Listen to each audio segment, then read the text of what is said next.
and we're just ready for a good time. Hello and welcome. Today I'm going to be showing you how to make the best Mexican garlic butter chicken.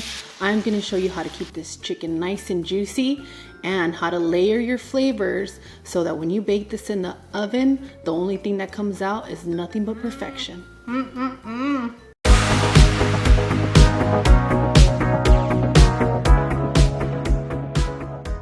this bowl, I have about 4 pounds of chicken. I have a mixture of chicken breast and some chicken legs.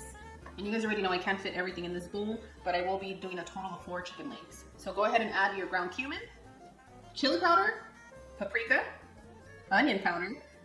Ooh, that wanted to stay. Who didn't want this onion powder to come through? I love onion powder. Was that you? That was not me. I'm currently obsessed with onion powder the same way that I'm obsessed with chicken bouillon, so watch out, you guys. Some black pepper and a little bit of salt. Now it's time to combine our ingredients. Make sure that all your chicken is nice and coated. The wonderful part of this seasoning is that you can season it the day before. Make sure that you have a nice and safe container, but you just want to make sure that it's all properly coated, okay? And since we want this chicken to be nice and juicy, we don't want to salt it too much. And I do this often. I always pick the smaller bowl, so we're gonna have to shake it up in the big bowl. And this bowl definitely helps shake things up. The other thing that I wanted to say to you guys, if you're gonna be seasoning your chicken, just toss your seasonings in the bowl, because if you itemize it kind of like I did for this particular recipe, you're gonna end up losing seasoning. And I just did that to impress you guys, just so you know. So just put it in a bowl, shake it up, and set it to the side. You wanna let your seasonings coat the chicken for a good 10 to 15 minutes, but if you guys do it overnight, it's probably for best flavor. Place your burner on a medium heat. We want our pan to get nice and hot. Drizzle some olive oil in your pan, enough to coat the bottom. Add your butter. Make sure to combine your butter well into the olive oil to prevent burning.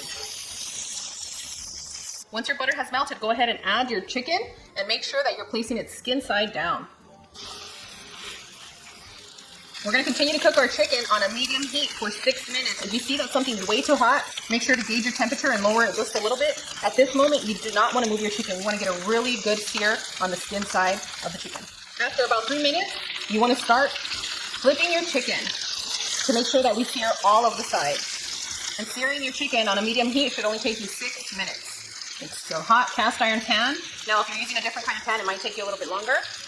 So work with what you have and make it comfortable for your home. After about 6 to 8 minutes, you will see that your chicken is nice and seared. And some pieces might require a little bit more time than others. So you can just kind of flip it, eyeball it. Add your remaining butter. Next, you want to add your yellow onion, your chopped Anaheim, and your chopped tomato.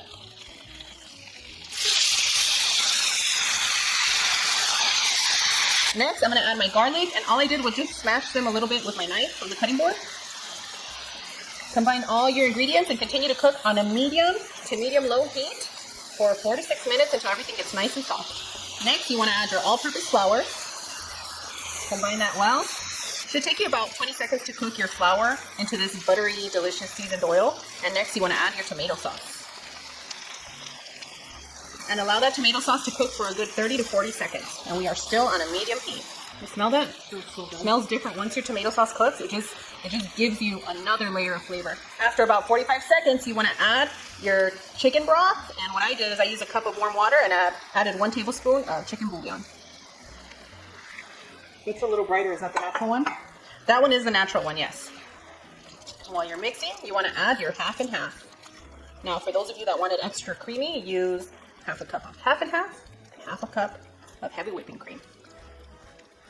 Combine all your ingredients with all the love that you want your family and loved ones to feel while you're going to feed them this delicious creamy chicken. I just have one song that comes to mind when you say that. What? Can you feel the love tonight? Oh, you're going to feel the love. I even left the garlics nice and whole for you because I know you're the garlic lover in this family. I appreciate you. So combine all your ingredients and continue to cook for about 2 minutes, okay? My burner is currently on a medium-low heat because I don't want this to splash everywhere on you guys, but I also want this to start cooking gently. We're letting our flavors know, hey, we're gonna slow it down. This is a slow dance. We want to brighten up the flavors in the chicken. We don't want this to be fully blasted because this is a dish that you make for those that you love. After 2 minutes, you want to add your Mexican oregano. And what I love about using Mexican oregano in this dish is that a lot of these type of dishes use white cooking wine, some little vinegary, tart, acidic flavor, and the acidity you get from Mexican oregano is just perfect. Oh, okay. That's a good one to know. And you know what we have here? A bay leaf. So go ahead and add your bay leaf. Turn off your burner. Give that a good mix. I mean, you can even just pour this over some rice and be ready. We're over some potatoes. I've been over potatoes lately. Oh, you want some potatoes? Okay, she should have never said that. I got something for you guys. I mean, I'm not over them, and you're putting things over them. Oh, I see what you're doing. Okay, okay. So before we do anything else, I want you to taste your broth. Okay? The hot spoon for me. That hot spoon is for you. Hot metal spoon, here we go. Oh, that's perfect. It doesn't need anything. La perfecta. And this is where you want to taste the levels of salt in your dish. So if you're going to be adding a little bit more salt, go ahead and add your salt or your chicken bouillon. Mix your ingredients and cook it for a minimum of 2 minutes on a low heat, and then taste the salt content of it. Now it's time to place our pieces of chicken into our pot. You want to place your pieces of chicken skin side up. So give that a quick little bath with our sauce. I'm thinking I would want papas in here.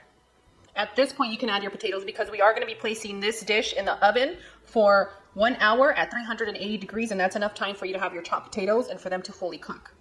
For those of you that don't have that much time, make sure to look in the description area because I'm going to be sharing 2 bake times that are going to help you get a fully cooked chicken. What I'm going to do, I'm going to remove the silicone handle and I'm going to place this right in the oven. The pan, not the silicone sleeve. No, you don't want to put this anywhere near the oven or heat or anything, just the cast iron pan. And place it right in the center rack. And boom, done, amigos. Our chicken is nice and ready. I kept it in there for an hour, and what you can do is you can just lightly and gently just pour the sauce over. And the final touch is going to be a little bit of cilantro. It's not just for garnish, it's also for flavor.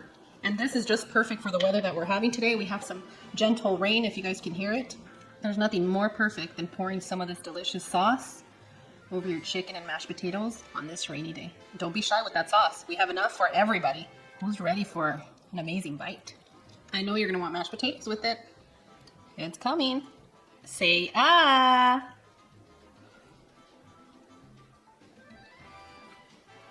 Oh yeah.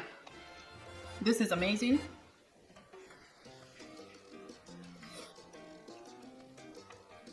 Wow, that's impressive. Somebody's gonna get proposed to with this chicken. What? And You're it's gonna, not you. No, it's not me, you guys. But you're gonna impress your in-laws.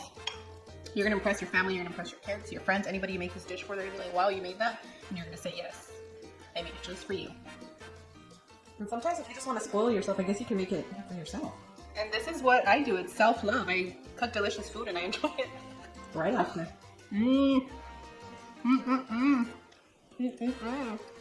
I'm about to start giving that little step on how good this is. Look at how beautifully cooked those onions are. Our chicken breast is juicy, full of flavor.